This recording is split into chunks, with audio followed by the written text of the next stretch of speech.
In this video, I'll show you how to add and modify the expiration date in Docusign using a simple and practical method that keeps your document workflow under control.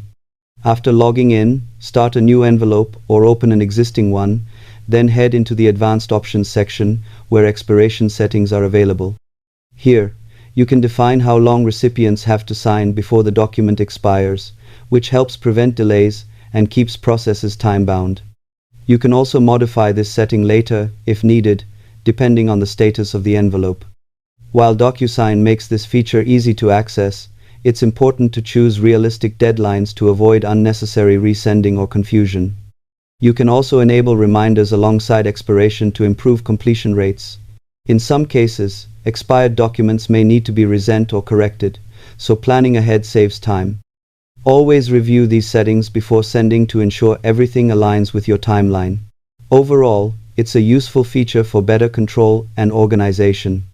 Subscribe for more honest, practical tech tutorials that help you manage workflows smarter.